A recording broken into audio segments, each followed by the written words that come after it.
que empezar en la hora que hemos convenido. Como ustedes saben, este tema de asuntos no contenciosos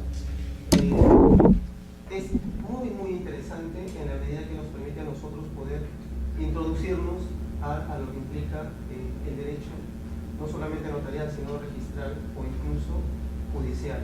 Este tema de no contencioso va a abarcar necesariamente muchas áreas, ¿no es cierto? Muchas áreas de derecho que ustedes de repente no conocen de manera referencial o de repente no lo han profundizado. El tipo de metodología que yo hago cuando trabajo en este tipo de seminarios, conferencias, es básicamente interactivo. ¿Qué quiere decir eso? Yo voy a plantear tópicos generales para que tú puedas de una u otra manera también aportar. ¿De acuerdo? Si tienes alguna duda, alguna pregunta sobre lo que yo te explique, levantas la mano y lo conversamos. ¿De acuerdo? No es un tema discursivo, sino más que todo es como un conversatorio. El tema de asuntos no contenciosos, de una u otra manera, repito, va a rodear a la función notarial como una especie, digamos, ¿no?, de nube de atribuciones y facultades que antes el notario no tenía. Veremos a lo largo del curso algunas materias vinculadas a procedimientos no contenciosos, pero lo que sí quisiera preguntarles ahora a ustedes, por ahora, es el tema de poder orientar bien el tema de la temática de nuestro curso.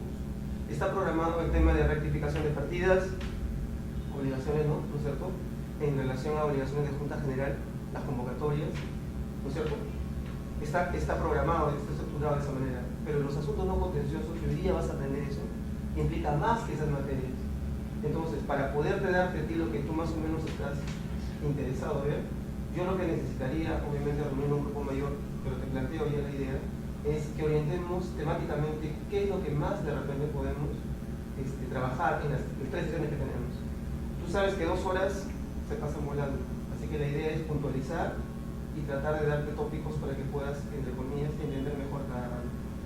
Esa pregunta me la vas a responder luego de que yo desarrolle esta sesión que es introductoria, que te va a plantear todo el marco general donde se maneja literalmente el tema del asunto no contencioso. Te voy a explicar la gama de materias que tiene y sobre la base de esa te voy a tratar de orientar en las que tú de repente más necesitas. Por lo que entiendo, la metodología aquí está orientada más al tema de, presten atención, al tema de saneamiento inmobiliario, predial, ¿no es cierto? Entonces, de repente a ti te puede ser más interesante el hablar del tema de prescripción adquisitiva, certificación de herederos, ¿me entiendes? Que de repente de hablar de adopción de personas capaces o un tema de junta obligatoria anual concurso convocatoria, ¿no? Entonces, repito, en esta mecánica, hoy día es el día clave para poder determinar qué vamos a ver las próximas 3 sesiones. Por eso quiero que prestes bastante atención e intervengas. ¿Ok? Bueno, fuera de este preámbulo, a la hora que nos tomemos un break de unos 10 minutitos para relajarnos un poco en este interín de la clase, te voy a presentar un material, un libro. ¿De acuerdo? Si deseas lo adquieres, si deseas no, pero quiero que lo veas porque de una u otra manera tiene bastante material casuístico y material registral, notarial, y de repente te puede servir. Igual quiero que lo veas para que lo puedas tener como un material de consulta si deseas. Es un tema, digamos, de apoyo al participante. Entonces ya, fuera de eso, ¿alguna duda, alguna pregunta en materia de metodología? ¿Ninguna? Ok, entonces presta bastante atención en las materias que vamos a tocar para que sobre la base de eso, de repente reorganicemos lo que nos vienen las 3 sesiones que nos restan. Vamos a ver competencias en asuntos no contenciosos en relación a qué, al marco general, a la función de notario y al tema de la naturaleza de este tipo de funciones. Y hoy día, vuelvo a repetir, la capacidad que quiero que adquieras de esta clase es poder saber a qué nos estamos refiriendo con un no contencioso, saber distinguir qué materias son competencia del notario, hacer el paralelo entre el proceso judicial no contencioso y el proceso notarial no contencioso. Esos son los tópicos que te voy a dar y la capacidad que quiero que adquieras es distinguir, aprender a distinguir entre una y otra. ¿Ok? Listo, empecemos entonces. Esto es el temario general respecto de lo que vamos a tratar. El marco general en el que se va a desenvolver el tema de un no contencioso es básicamente la ley 26662. La ley 26662 se dio con un objetivo clarísimo. Como tú ves, el Poder Judicial tiene a su cargo muchas competencias judiciales vinculadas a asuntos no contenciosos. pero por un tema de excesiva carga laboral o un tema de sobre valoración de la calificación de estos procesos, es que se pensó y se dio en descentralizar ese tipo de asuntos no contenciosos. Por eso, ante la carga laboral excesiva y la incapacidad en algunos términos del Poder Judicial de poder manejar este tipo de procesos, que aparentemente no deberían implicar demasiada ni demora ni demasiada complicación en su tramitación, es que se da la 26662. Esta ley, reitero, es una medida, entre otras más, que busca, ¿qué cosa? Tratar de solucionar el problema de la excesiva carga laboral y el mal manejo en materia de procedimientos no contenciosos. Otra de las medidas que se tomaron en su oportunidad fueron los llamados, ¿te acuerdas? ¿Te acuerdas de esto? ¿MARCs? ¿Qué son los MARCs? ¿Y cuáles son? ¿Seguro? ¿Transacción? ¿Caballero? ¿Alguna idea sobre los MARCs?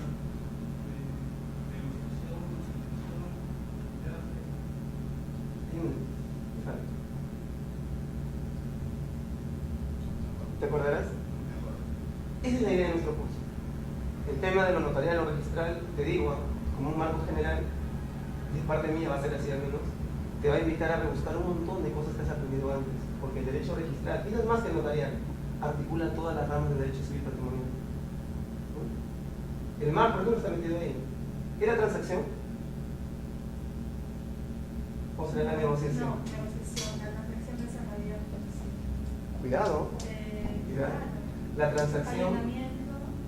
transacción, siempre nos asociamos lo procesal con el tema sustantivo. La transacción, ¿qué cosa es? Es una forma extintiva de obligaciones, así como la compensación, la condonación, la consolidación. ¿Te acuerdas de esos? Que ustedes tienen obligaciones, súper abstracto el curso. Bueno, la transacción, claro, sale de la esfera sustantiva y se mete a la esfera procesal como una manera de ¿qué? De concluir el proceso judicial. Como está también el tema de la conciliación, como está el tema del allanamiento, como está el tema del abandono y otras más. Pero ya bueno, ese es otro rollo. Nuestro rollo, ¿qué cosa es? Los MARCs. Esos cuatro mecanismos surgieron también con este objetivo de la 2662. Desconcentremos el Poder Judicial, hagámoslo más ágil, hagamos que emita resoluciones y sentencias de manera mucho más rápida. Eso es el marco dentro del cual la 2662 se ve como la ley de competencia notarial de asuntos no contenciosos. Así nació. Ahora vas a ver con lo que te voy a explicar cómo esto ha ido mutando en el tiempo. Porque esta ley fue como un cajón desastre. Todo aquello que el Poder Judicial por alguna razón no podía, o el sistema notarial quería coger en su seno, fue entrando a través de la 2662. Empezó con un grupo de materias, y luego te voy a explicar en las diapositivas que vienen cómo se fue ampliando su competencia.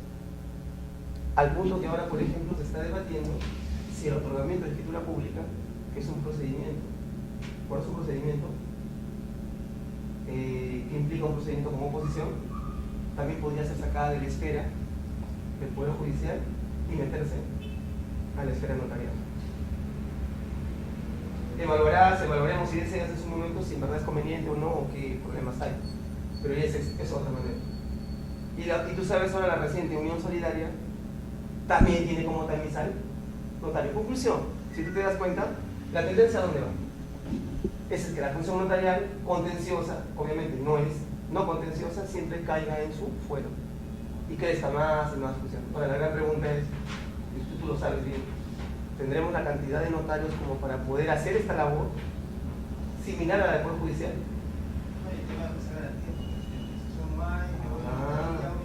Ya el tema de delegar a otro funcionario, bueno, el notario no es funcionario público, pero ejerce función pública, de una u otra manera implica ¿qué cosa? Que él absorba más competencias y más funciones. Hace poco ha habido un concurso del Ministerio de Justicia, ¿no es cierto?, para notarios, que ya se judicializó, por si acaso les comento. No cumplió tampoco sanamente, ¿no? Acabamos problemas. Pero ya hay problemas en ese fin. ¿Pero qué? ¿Qué pasa? En el tema notarial se siguen absorbiendo más funciones, más funciones, más funciones. Opiniones a favor, opiniones en contra de que eso siga así. Al final de clase lo podemos ver. Pero ese es el marco general, ¿ok? Ya sabes que si tienes alguna duda, alguna pregunta, con confianza lo conversamos. La ley 2662, artículo primero, ¿qué establece como regla general? El Poder Judicial, respecto de, ¿no es cierto?, los notarios, frente a los interesados, les permite esta ley, ¿qué cosa? Facultativamente, les dice la ley. Los interesados pueden recurrir indistintamente ante el Poder Judicial o ante el notario para tramitar según corresponda los siguientes asuntos. ¿Qué quiere decir eso? Que es facultativo. No el hecho de que algo salga del Poder Judicial y vaya al tema notarial que implica exclusión. Por ser facultativo, el interesado, en todas esas materias que te voy a explicar ahorita, por eso es importante que decidas en cuál lo vamos a enfocar, de una u otra manera, se orienta, se perfila, ¿a qué? A que el usuario sea el que tome la decisión. Un poco discriminador, ¿no? ¿Por qué voy al notario? Es más rápido, pero se ve rápido, pero me cuesta más, ¿o no? ¿Por qué me veo al Poder Judicial? Que demora tanto y tiene otro problema. Porque no tengo económicamente a dónde más ir. Un criterio medio perverso, ¿no? Si la idea es que el interesado facultativamente decide ser un notario o a un Poder Judicial, la pregunta es, mejor digo, si tienes plata, notario, si no tienes plata, vete al Poder Judicial. Cuando no debería ser ese criterio, ¿cierto? Pero bueno, al margen de las críticas o no, el criterio facultativo está en la 2662. El usuario, si desea, el interesado, si desea, va a la vía notarial o si quiere, va a la vía judicial. Todos estos procesos que vamos a ver acá, todos los ve el Poder Judicial, sino que por competencia de la 2662 se le ha delegado al notario para poderlos ver. Empezamos. ¿Dudas? Todavía nada, ¿no? La rectificación de partidas. Como quiera que la rectificación de partidas es un tema que implica no contención, no litigio, no oposición, implica ¿qué cosa? Que el notario, al igual que el juez lo hace, haga una evaluación, ¿no es cierto?, pormenorizada de documentos. Ojo, el notario no, mira, en no contencioso, el notario no resuelve, él declara. Repito, es un término bien importante que lo aprendas. En el proceso no contencioso, el notario no resuelve. ¿Por qué no resuelve? Porque él no conflictúa con pruebas, él no conflictúa con manifestaciones, él no ve contención. Lo que el notario lo que hace es, literalmente, declara. ¿Declara en función de qué? De documentos fehacientes que él evalúa. En la rectificación de partidas ocurre eso. En la rectificación de partidas lo que hace el notario, literalmente, ¿qué cosa es? Evalúa medios probatorios, medios fehacientes, que a él le crean la convicción de que hay un dato que rectificar. Y básicamente la rectificación de partidas, no confundida, partidas vinculadas a identidad, partidas vinculadas a estado civil, no partidas registrales, no partidas administrativas cualquiera. ¿Ok? En ese sentido es que rectifica nombres, rectifica apellidos, rectifica fechas, pero aún así tiene limitaciones el notario. Aun cuando de repente algunos me dirán, profesor, en la realidad, lo que yo he visto, ¿qué cosa? Que el notario rectifica bastantes cosas a nivel de partidas. Es muy sesgado lo que tiene que rectificar. Acuérdate que cuando hay un tema de rectificación de derecho a identidad, el notario no debería rectificar nada. Él debería rectificar solamente errores materiales, no errores de concepto. Materiales. ¿Qué quiere decir material?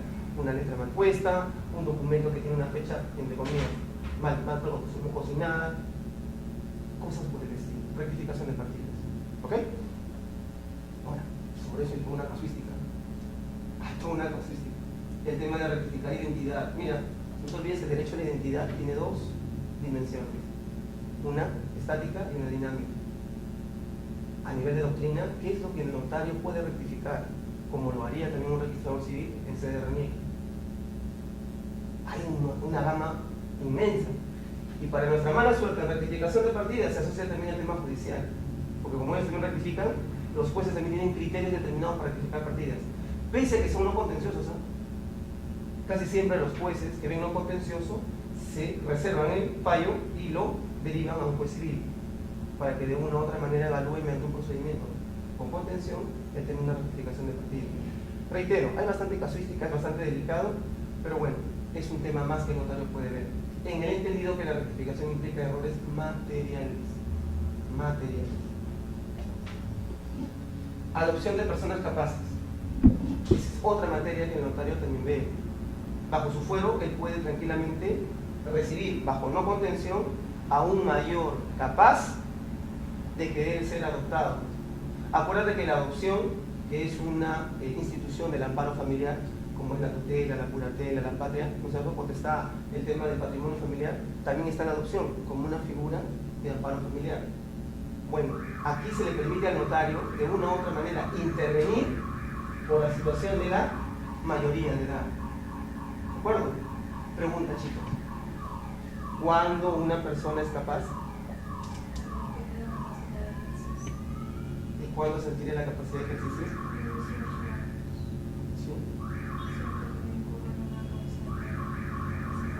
Sí, con toda seguridad a los 18 años. No hay otras formas de adquirir capacidad de ejercicio. ¿Cómo así? A ver, cuéntanos. ¿Qué pasa cuando se emancipa un menor? Emancipación es un término del jus civile, ¿no? Del derecho romano. Pero ya, un término normativo.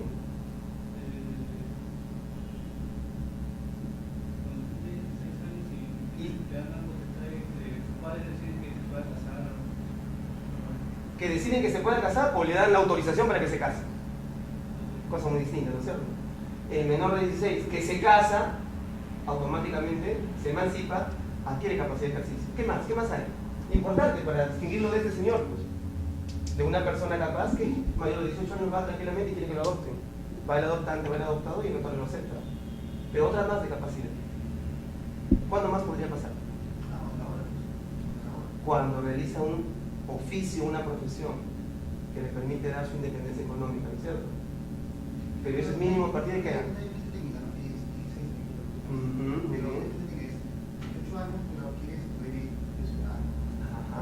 Derechos civiles y políticos. Pero la capacidad de ejercicio, ¿cómo dice, no? Dentro de la capacidad se ha distinguido la capacidad legal y la capacidad, ¿no es cierto?, natural. Y dentro del tema de la capacidad de goce y de ejercicio, entra la capacidad de ejercicio con la capacidad legal o la capacidad natural.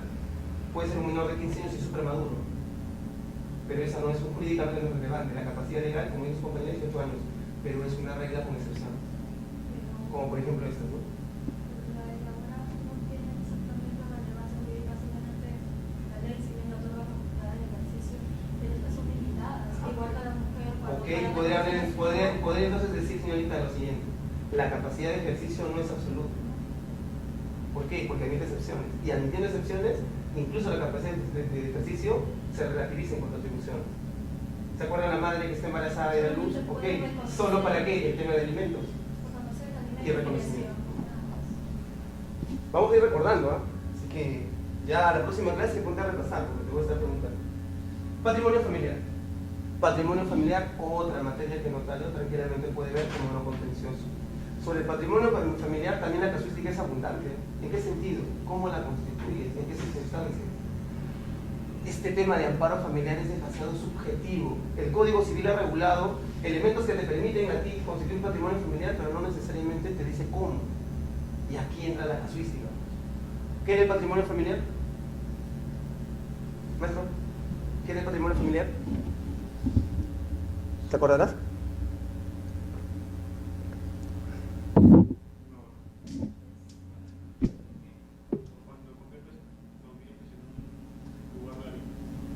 ¿Bienes o patrimonio?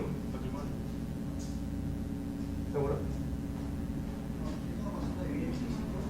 Ahí va el tema, porque, mira, patrimonio familiar, ¿qué implica patrimonio? Activo o pasivo, ¿no es cierto? Una gama de un bien puede estar constituido por un bien, por derechos o por acciones, por lo que tú quieras. Pero cuando tú lees el patrimonio familiar, se suscribe a ¿qué? Bien. ¿Y cualquier bien? Inmueble. Y sobre la base...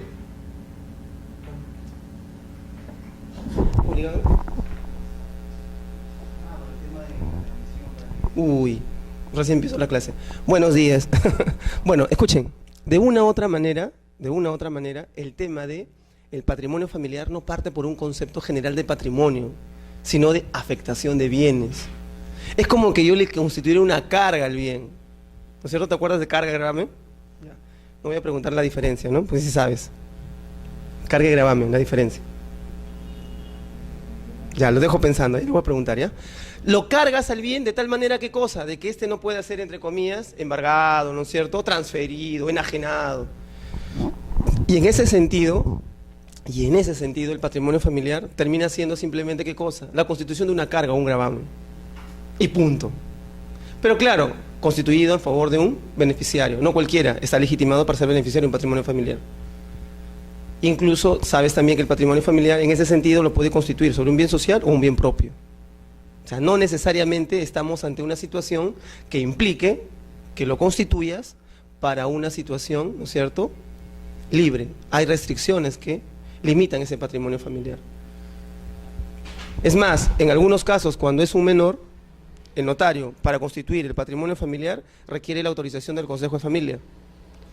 Supuesto concreto, un menor que ha quedado huérfano, ¿no es cierto?, y que de repente tiene bienes a su disposición. El tutor va a tener necesariamente que, para poder administrar esos bienes y disponerlos, autorización judicial. Pero cuando el tutor quisiera decir, mejor que se constituya un patrimonio familiar, pues ahí tendrá que constituirse un Consejo de Familia. Todo ese rollo que te estoy contando es complicado de llevarlo a cabo. Pocas veces vas a ver que un notario constituye un patrimonio familiar, pero está dentro de su procedimiento no contencioso. ¿Ok? Ahí tenemos 3 tipos de medidas que de una u otra manera también vamos a tener como no contencioso. Los inventarios. Ese es un tema básicamente de carácter contable. ¿Qué es un inventario? ¿Un inventario qué es?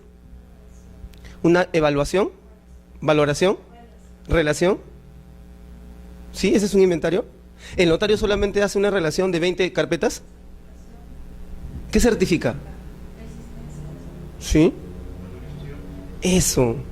El inventario sí es una relación, pero implícitamente lleva una especie de tasación. Obviamente, el notario no es un perito.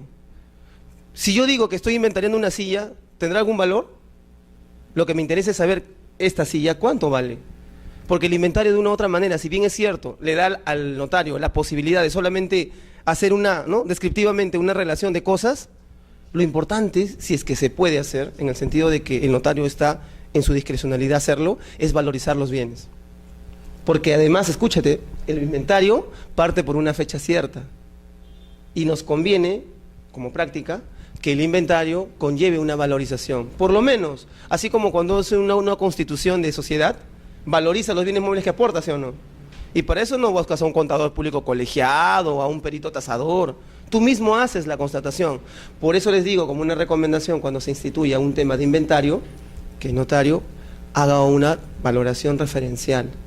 Porque por la fecha cierta el inventario ayuda a saber si ese bien en el tiempo se ha depreciado o no.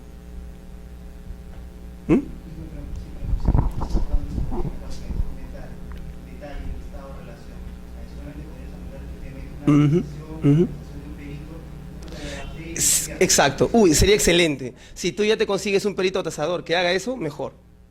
Pero mínimamente lo que deberías hacer es hacer el inventario y decirle, señor notario, esta es la valorización de estos bienes. Ahora, que el notario sea suspicaz en cuanto a lo que tú valorices o no es otra cosa, pero sí lo podrías hacer, la norma no te lo prohíbe.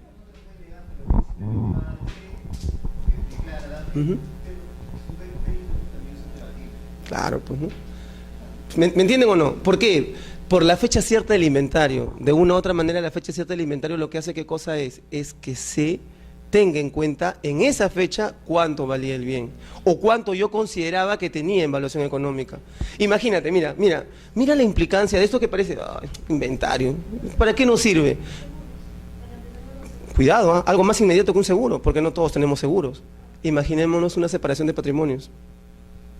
Inventaríamos bienes sociales, ok, pero ahí está pues la valorización. No me vengas a decir mañana que el 50% de tus bienes sociales implica pues más de lo que había en ese momento.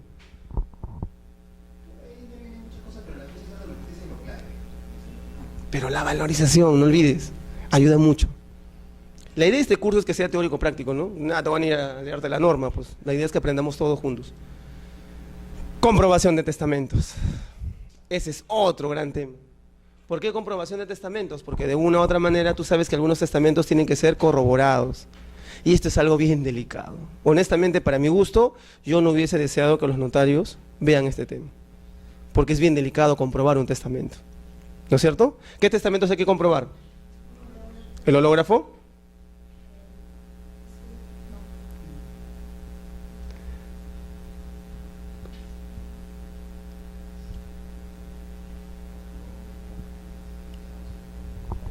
A ver, empecemos a recordar, ¿ves? Esto lo vamos a hacer bien dinámico. Si te aplicas a nuestro pequeño curso, vas a aprender un montón. Y yo voy a aprender a ustedes, ¿eh? Habían clases de testamento. ¿Cuáles eran? Primero clasifiquemos en las dos grandes fondos, los especiales y los generales, ¿no es cierto? Los generales, ¿cuáles son? Contando. Testamento. Ya, empecemos por el más abajo, el hológrafo. ¿Qué le sigue? Testamento. ¿C de casa? Cerrado. Y la madre de todos los testamentos, el testamento por escritura pública. ¿Estamos o no? Listo. ¿Qué otros testamentos especiales tenemos?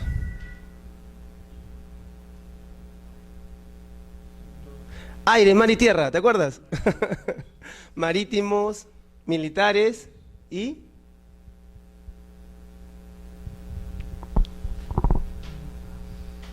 aeronáuticos. No hay aeronáutico. En el marítimo y en el militar está el aéreo, ¿no es cierto? Y el terrestre. ¿Te ubicas, no? Ya. Esos testamentos son especiales. Nunca olvides, los testamentos son per se actos jurídicos formales. ¿De acuerdo? Actos jurídicos formales. Todos los testamentos, no es que este sí, este no, todos bajo sanción de nulidad. O sea, tienen una formalidad ad solemnitatem, no ad probationem. En ese sentido es que el notario entra a ver comprobación de testamentos. ¿Pero qué testamentos comprueba? Aquellos testamentos que no tengan, entre comillas, la identidad del otorgante. Solo ellos. ¿Habrá que comprobar un testamento por escritura pública? No, no merita. Un cerrado.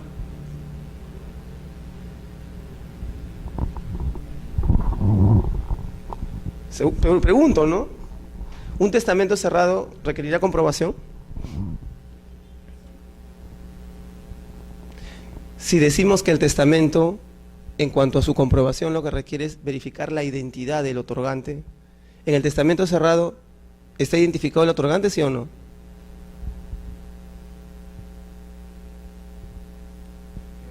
Recordemos, recordemos.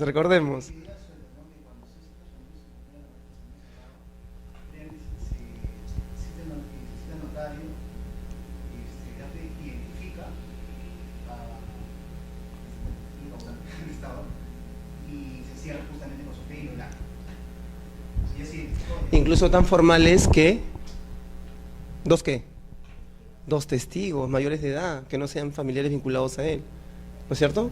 Cuarto grado de consanguinidad, segundo de afinidad. Hay que identificar ahí no confundir comprobación de testamentos con el tema de apertura de testamento.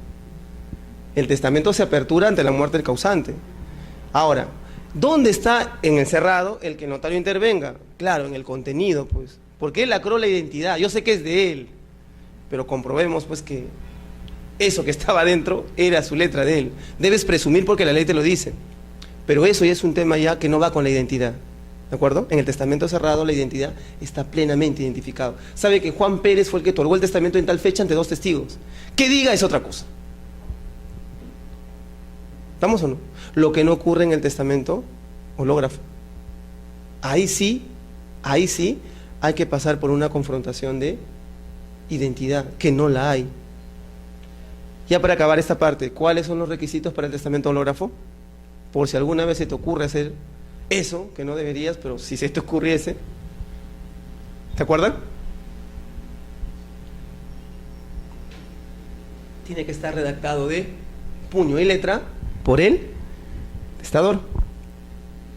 Y redactado por puño y letra del testador, ¿qué más tiene que ser? Tiene que, escúchame, desde un comienzo hasta un final, firmado por el presunto testador. Y sobre la base de eso, si no quieres hacerlo de puño y letra, pues tendrás que firmar, ¿no es cierto?, el tema de cada hoja. ¿Puedo hacer un testamento a máquina y firmarlo de primero? ¿Sí? No. ¿Ves? El testamento hológrafo siempre de puño y letra. Siempre. Lo hago, lo pongo y firma en todas las hojas. Si quieres, firmo por todo el marco de las... No. Tiene que ser de puño y letra. En cambio, el testamento cerrado, chicos, sí puede hacerse por medios magnéticos, por medios escritos, que no sea puño y letra. Pero ahí sí, rubricado al comienzo o rubricado al final. ¿Por qué? Porque al presentarlo el mismo titular sabe que está presentando un documento de determinadas características. ¿Ok? Y el testamento por escritura pública es otra cosa.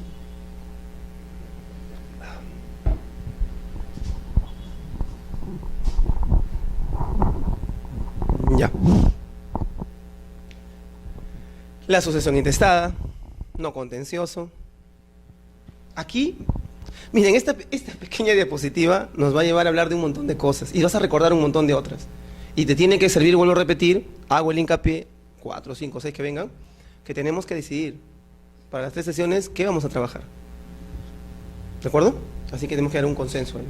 Previo almuerzo, obviamente, ¿no? Su ceviche con todo y decidimos todos. Yo encantado de acompañarlos. Pero tienes que decidir. Sucesión intestada. Señores, la sucesión intestada aparentemente no debería implicar mayor complicación, ¿no es cierto? Porque las personas que han fallecido, cuyos herederos están legitimados para convocar a una sucesión intestada judicial, se buscan a un notario y el notario les dice, ¿sabes qué? No te preocupes, tráeme las partidas, ¿no?, de nacimiento, las partidas de matrimonio. Hasta ahí no hay ningún problema. ¿Es un proceso no contencioso? Sí. ¿Qué pasaría si alguno de los que están siendo herederos no son convocados? ¿Qué me queda? ¿Qué me queda? Ante una sucesión intestada donde hay una convocatoria abierta para que se declare herederos y en algún momento se resuelve, se declara la sucesión y a mí me excluyen, ¿qué tengo que hacer? ¿Qué cosa? Petición de herencia, ¿de acuerdo? Petición de herencia. ¿Por qué petición de herencia? Porque de una u otra manera me han preterido mi derecho. Hasta ahí bonito, ¿no es cierto? La norma se hizo, judicial se resuelve, en el notarial se declara sucesión intestada. La pregunta es del millón de dólares. ¿Y eso se hace bien?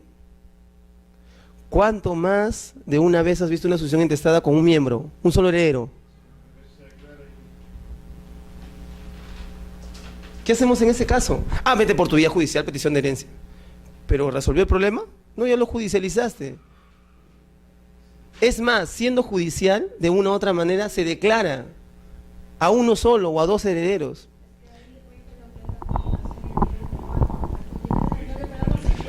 Mira, en la San Marcos tenemos ahí, bueno, unos chicos, porque yo asesoro tesis.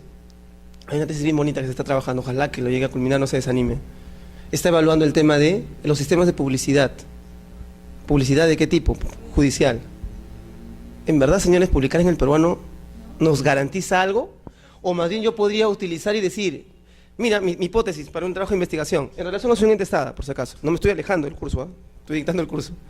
Imagínate que yo diga lo siguiente, hipótesis, las publicaciones en el peruano y en el diario de mayor circulación recogidos en algunos artículos del Código Sustantivo o procesal encarecen los procesos judiciales. ¿Válida o no válida mi hipótesis? La demostraré obviamente, pues, ¿no? Fácilmente, pues, ¿cuánto me cuesta publicación en el peruano? O más, porque hasta te cuentan el número de palabras, el espacio donde va a ir, el tamaño que vas a publicar, y encima hay otro diario de mayor circulación. Es más, te lo complico más para esta hipótesis, ¿no? Te traslado la inquietud. Hay diarios que se especializan o no en publicaciones judiciales. ¿Quién los lee? Es más, cuidado, en los tirajes, hay veces se acomodan las publicaciones. Quiero que aparezca con tal fecha, ya, pues. Y mira, lo más importante, escúchame a lo que te voy a decir. Cuando algún funcionario o algún servidor público pide las publicaciones, todavía pide ya, en copia legalizada o en original. ¿Estamos o no? ¿Contrasta que eso en verdad se publicó? ¿O solo te adjuntan la copia al recorte? Probablemente te juntan la copia al recorte y lo adjuntas y lo pones ahí. Ya pues, cuidado, Pides el original, pero ese te adjunta la copia legalizada. Sí. Ya veremos prescripción adquisitiva, el acuerdo de junta obligatoria. Al margen de eso, original o copia. La gran pregunta, ¿dónde confrontas que eso en verdad se publicó en esa fecha? Pero si te están mandando el original, pues. Si te están mandando el original, mira, ese es el cuello de botella, pues. Porque yo como periódico, por poner un nombre, ¿no? El Sol, o no sé qué periódico más allá, ¿qué hago? Te mando el original, pues. Y ahí apareció. Con fecha 6 del 2010. Eso es el original. Disculpa, ¿vas a contrastar un original? Tú contrastas documentos para ver su veracidad cuando tienes duda de su identidad. Pero si te está mandando el original de un periódico, ¿deberías contrastarlo? A lo más, por fastidiar, señor, periódico, dígame, ¿no? ¿Es su hoja o no es su hoja? Ese es el problema, pues. O sea, hasta por ese mecanismo es tan falible la seguridad jurídica que te puede dar la publicidad respecto de una publicación. ¿Y la alternativa? Ahí está, pues. ¿Qué hacemos? Te cuento una para que más o menos te orientes, ¿ya? No digo que sea la solución, Oremos para que este chico continúe, porque es complicado. Ese es el gran problema del chico, de cualquier estudiante, porque en Vallejo también hay uno que está intentando ver el tema tangencialmente por la publicidad. Él también está para titulación, con ese trabajo. Lo que le dicen, pues. Ya. ¿Y cuál es el problema, pues? No hay mejor mecanismo que la publicación, pues no ha existido ni existirá. Dame una solución, pues. Ese es el gran problema, pues. ¿Qué hacemos? En España existe en España lo que se llama un BOE, un Boletín Oficial Español. Ese BOE es el único a nivel nacional que puede hacer publicaciones. Conclusión, se supone que el BOE, siendo oficial, y ojo, el BOE es gratuito. El BOE no pagas, para empezar. Y segundo, es cronológicamente un registro oficial de publicaciones. Por ese lado, ellos han buscado la manera de solucionar sus publicaciones, o algo que requiera que alguien lea, ahí lo va a encontrar. Y no en otro lado. Ahora, aquí, en nuestra realidad, ¿funcionaría? El boletín es oficial, es físico, pero es virtual. O sea, tiene los dos mecanismos. El tema no es ese, el tema que pueda ser virtual, ya, por ello analizaremos alguna posibilidad. Sucesión intestada, la gran pregunta es, para ellos, ¿le funciona por qué? Porque siendo oficial, llega a todos los rincones del país. ¿El peruano llega a todos los rincones del país? Y todos tienen internet, por último, para poderlo ver, para decir que van a tomar conocimiento.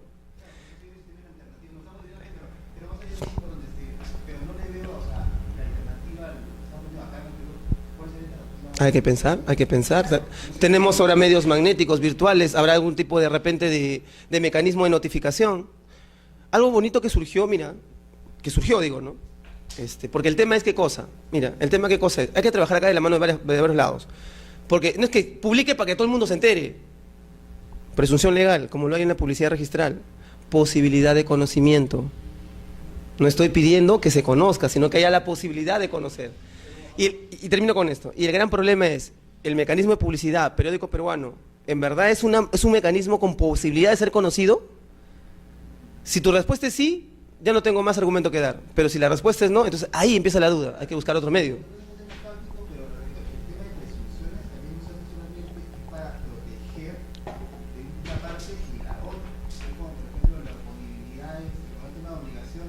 Uh-huh.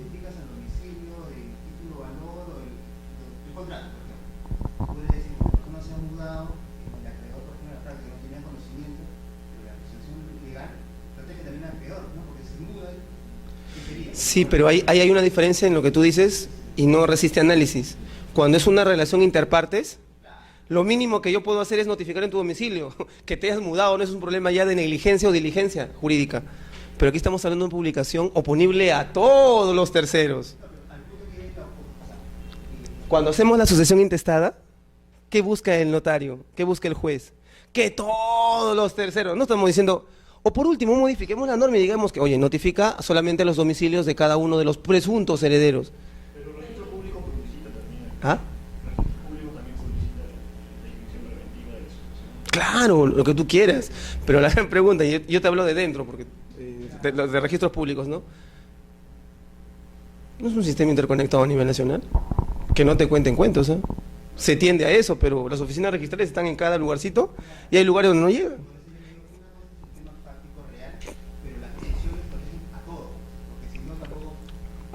No, es que yo no te digo que no hay un mundo sin presunciones. Yo lo que te digo es si es que en verdad es eficiente, eficaz este tipo de mecanismo. A eso analicemos, porque, por último, mira, yo te digo una cosa. Ya, ¿quieres publicar en el peruano? Para salvar el tema de los terceros y la cognoscibilidad, ¿no es cierto?, de la situación de una sucesión intestada. No cobres, pues. A lo gratuito, pues. ¿Para qué cobras? No, es que, discúlpame, ¿eh? Si lo que voy a hacer es una presunción legal, yo no cargo con la presunción legal. La ley impone la presunción legal. Que todos tienen posibilidad de conocer qué cosa, el peruano. Pues, entonces ese es un tema, pues. No nos vayamos a Caliwarma si de repente estas cosas generan qué cosa. Inseguridad jurídica. ¿Cuántas veces han visto ustedes que un notario ha declarado a 1 de 8 herederos? Excluyendo al cónyuge. Ya pues, disculpe, ya no es un tema fáctico, es un tema de inseguridad jurídica. Yo tranquilamente podría llegar a esta hipótesis. Los procedimientos de sucesión intestada a nivel notarial no guardan ninguna garantía de la seguridad jurídica por la simple publicación ante un periódico oficial llamado Peruano. Surge nuevamente tu duda. ¿Y qué hacemos? Ya, pues, ahí hay que trabajar, pues. Somos la nueva carne del derecho, pues. Somos la nueva, ¿no?, entre comillas, flora del derecho. Tenemos que empezar a mejorar todos estos criterios. Para mí una solución en esto. Para mí, mi solución. Señor, el notario, que no reciba una declaración, pues, del presunto heredero. Que haga una búsqueda, pues. Claro, nuestro reniegue está hasta el perno, tampoco está tan eficiente que digamos, ¿ah? Pero ¿sabes qué? Que por lo menos agote esa vía, pues. Porque si podemos buscar homónimos, podemos decirle a René, infórmame todo lo que tengan estos dos apellidos. Y te va a informar, ten la seguridad. Así sea inexacta la información, te va a informar. Y ya con eso, ¿qué puede ser? Mínimo, pues, notificarás, pues. Y créeme que la gran mayoría de personas hasta son hermanos que viven en la misma casa. Viven en la misma casa, o sea, por último, ya ni siquiera viven lejos, en el extranjero, ¿no? Una solución tentativa, esa, y en algún momento, ¿sabes qué? Esa inseguridad no te la va a anular, no te la va a nulificar, pero te la va a reducir. O la clásica, dime si Pedro se casó. Y si Pedro se casó, dime si está activo su reniegue de su cónyuge. ¿Por qué aceptas lo que viene el peticionante te dice, yo soy el único heredero? Y todavía dice, ¿no? No hay nadie más, o sea, porque tiene que declarar a los presuntos herederos aparte de él para que lo notifique. No, es el único heredero.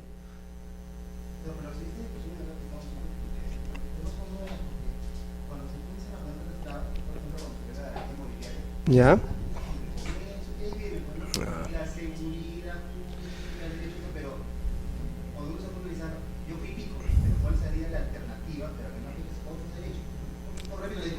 La pregunta es, no siendo nueva, nadie te ha aportado soluciones. Yo lo que planteo yo es eso. Por lo menos reniegue que nos sirva de algo, pues. Que no te cobre por un certificado de inscripción de reniegue que te diga mañana más tarde bajito, ¿no? Estábamos en un proceso de incorporación de base, como diciéndote por si acaso, lo que te doy es lo que tengo, ¿ah? Pero ya, pues utilicemos aunque sea eso. Y créeme que si le obligáramos al notario a hacer una consulta previa, incluso hasta podríamos llegar a un tema de, mira, escúchame lo que voy a decir, ¿ah? Un tema de delito. ¿Por qué? Porque la persona que declara para conseguir un documento público que lo favorezca, ¿qué delito está cometiendo? Penal, ¿ah? Penal. La persona que declara falsamente. ¿Nada más? Se me caen los penalistas, ¿ah?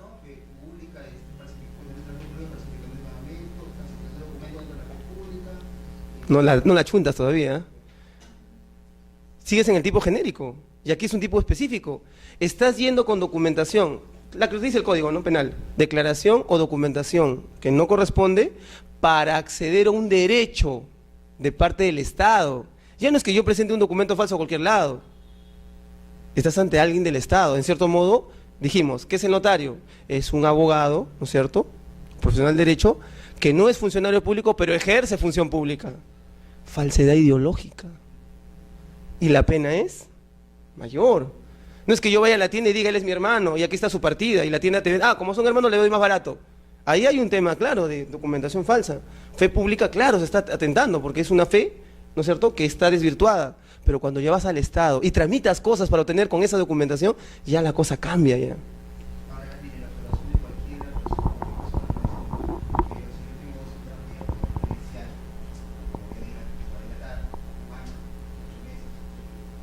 Yo creo que el juez tampoco hace este análisis, ¿ah? El juez y el notario hacen lo mismo.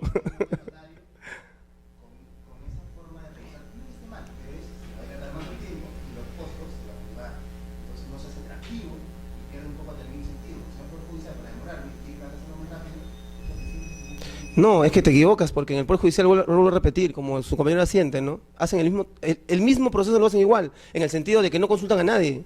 Aquí no me voy a un tema de que sea atractivo o no, que sea más fácil o más corto. Aquí lo que voy ¿es seguro o no es seguro? No es seguro. Entonces pone un filtro, pues. Que el juez y el notario estén obligados a hacer una consulta a RENIEC obligatoria. ¿De qué? Del tema de la existencia o no de posibles herederos o posibles cónyuges. Y no simplemente asumir ¿no?, el petitorio del solicitante diciendo que soy el único heredero. Digo, ¿no? Como dice el chavo, digo, ¿no? ¿Ok? Sucesión intestada es otro tema interesantísimo. Y a nivel, por ejemplo, registral y notarial, genera una casuística bárbara. Hay notarios que te hacen sucesiones así, delivery, al toque nomás, ¿ah? Como hay notarios que no quieren para nada meter sucesión. Porque probablemente cuando tú otorgues, tú digas, tú te salves en tu solicitud. Él me dijo que era solo, pero tranquilamente te metieron al proceso penal. ¿Eh? Ya te metieron al proceso penal, porque pueden decir tranquilamente que tú te has coludido. Al margen que tú después demuestres que no, ya estás metido en un proceso penal, pues. Así como hay notarios que no hacen prescripción, hay notarios que no hacen sucesiones intestadas. Y hay algunos que sí se corren el riesgo, pues, ¿no? Y hay algunos, entiendo que si por ahí hay algún asidero en lo que les digo, podrá tomarse esa precaución. Pues. Oye, ¿sabes qué? Mínimo voy a oficiar en el lapso que... Porque René tampoco se demora un montón, ¿ah? Pero se coberturan con esa consulta que hacen. Ah, ya, hoy sí, mira acá, aparece, pues. Explícame tú, ¿es tu hermano o es tu hermano? Ficha René, aparece el nombre de él y el nombre de tu mamá, o sea, ¿es tu hermano o no es tu hermano?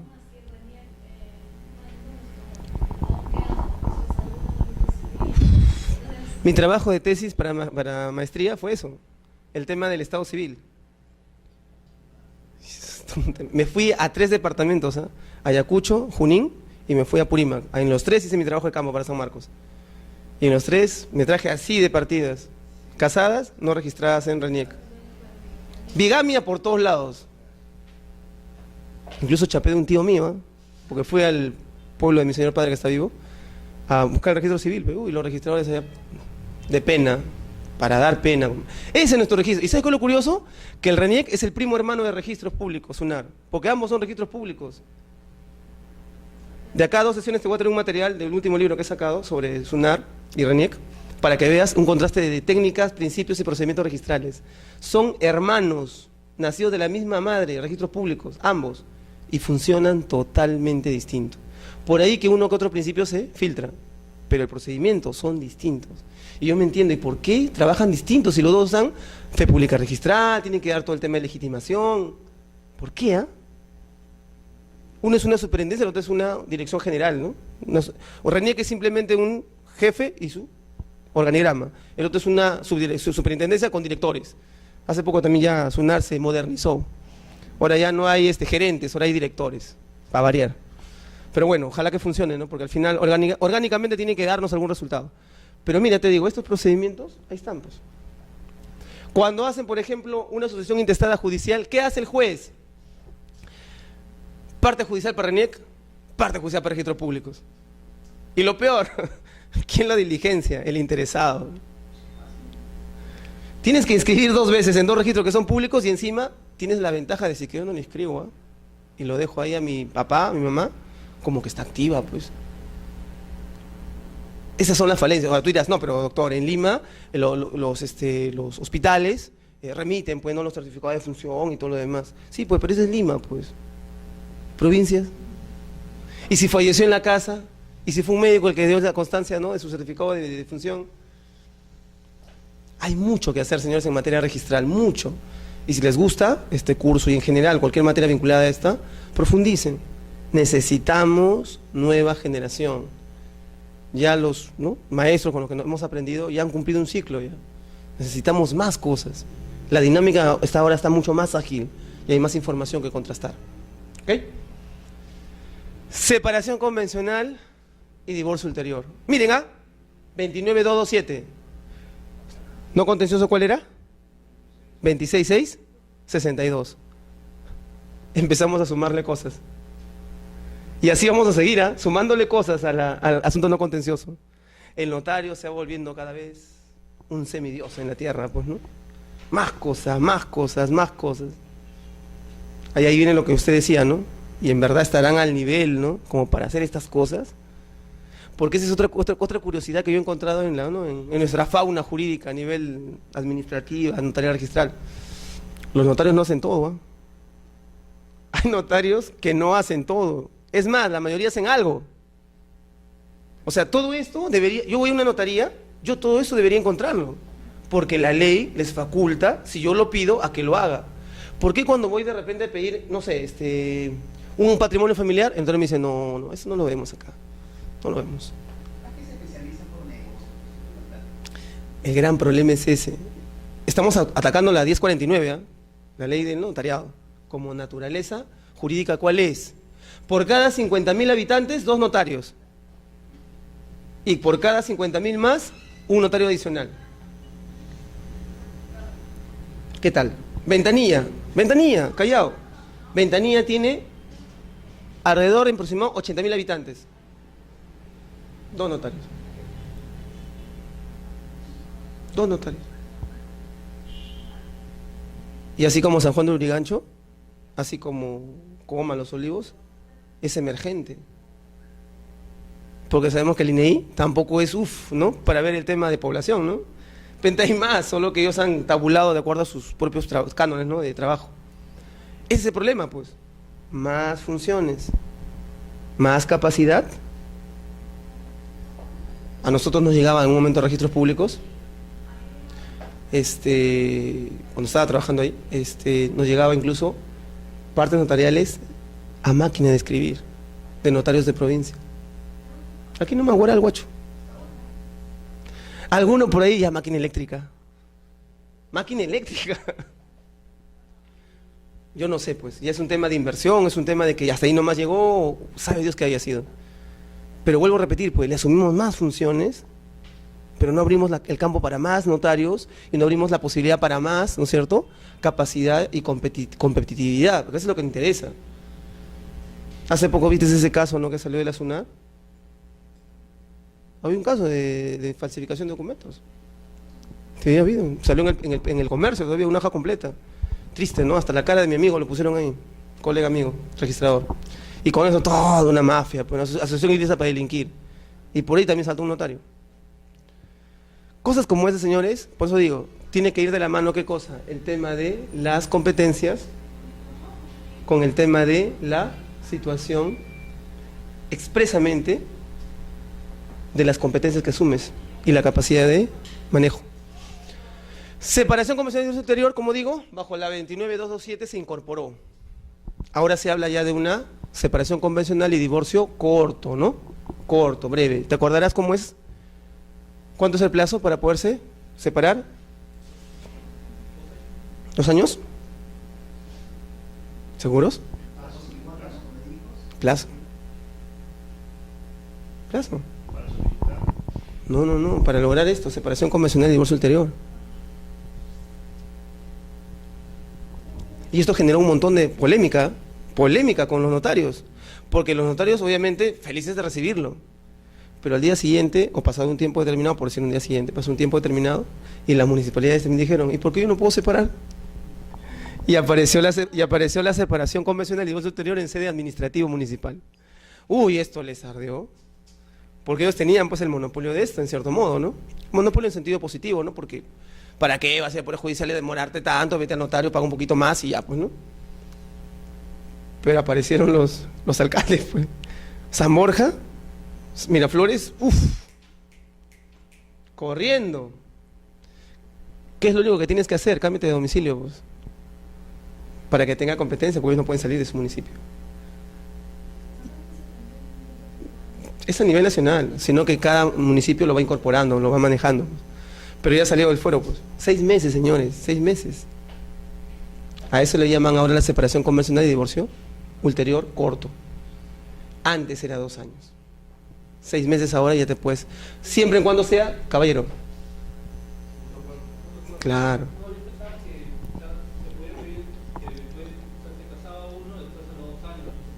No. Para el tema de la procedencia, claro, eso sí mantiene. Yo te hablo de la separación, no te hablo de cuándo vas a hacer efectiva tu separación. Ahí sí se rige lo que tú dices, ¿no? Mínimo para que puedas... ¿Y por qué,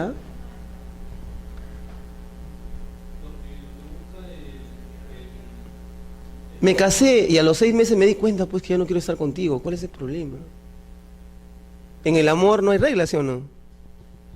Ahora, si hubiera hijos es otro tema, ¿no? Pero si no hay hijos menores, y estamos de acuerdo, ¿por qué vos esperar 2 años? Háblale eso al señor Bruce, ¿no?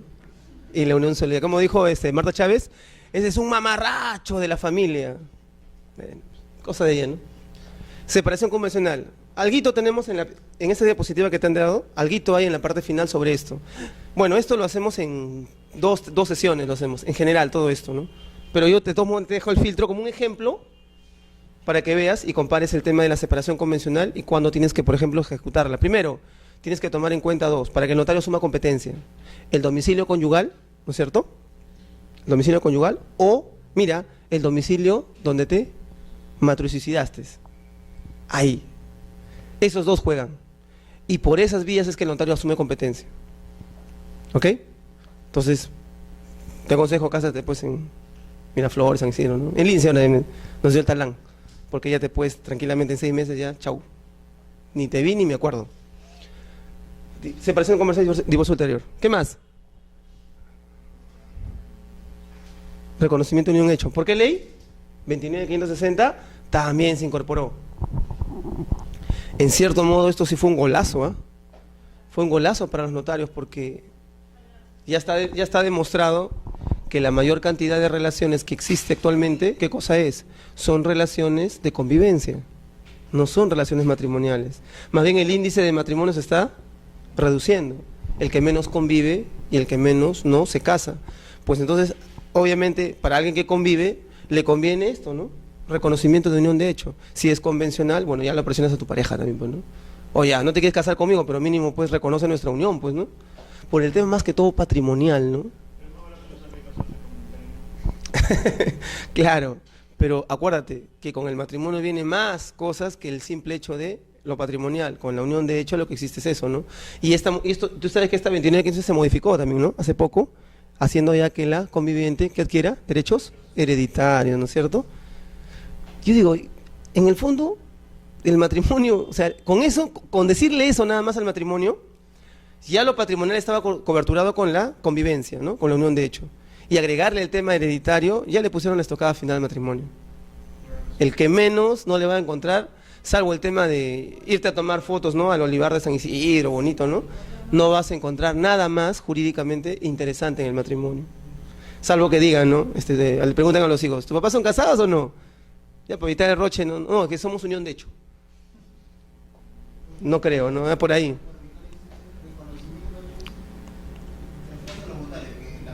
Exacto, aquí no hay nada de que litigas, no hay contención. Uh-huh. Y cuando quieres cancelar esa separación, nos separamos, ya no somos unión de hecho, como chiquito no. A ver, ese es un caso personal ya, pero ya bueno, ya. Unión de hecho. La unión de hecho como tal es un reconocimiento jurídico, no hay estado civil de convivencia, solo hay divorcio, viudez, soltero y casado. Pero en la unión de hecho, acuérdate, son para efectos eminentemente patrimoniales. Y por lo tanto es un estatus, no es un estado civil, pero es una situación jurídica. O sea, tú conviviente, mañana no puedes decir, ya no soy conviviente porque me separé, cuidado. Porque en cierto modo patrimonialmente ya te vinculaste y ahora con la suma de lo hereditario ya estás frito, pues. O sea, no puede haber una desunión de facto. Tendrías que tú judicializar el tema de qué, de esa situación jurídica, enervarla.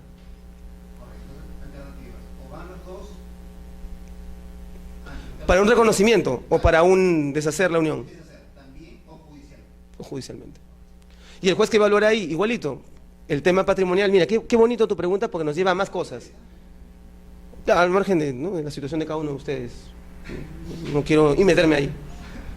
Qué bonita la pregunta, ¿por qué? Porque nos permite decir qué cosa, un ratito ya, pues si tú te quieres deshacer de la unión que hiciste, pues tienes que liquidar patrimonio. Pues. Porque ya te generaste un patrimonio, así tengas un balde de agua, ese balde de agua es de los dos, no es de uno. Y ahora con el tema hereditario, dejar constancia, oye, ya me salí de esta relación y ahora voy a entrar feliz a otra unión de hecho con otra persona. Porque el tema hereditario, ¿a dónde va vinculado? Al tema del patrimonio, pues.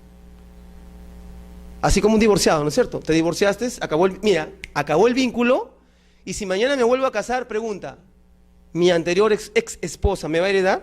Ya no, pues ya no hay vínculo. Mi nueva conviviente es la que ahora tiene derecho, no la anterior.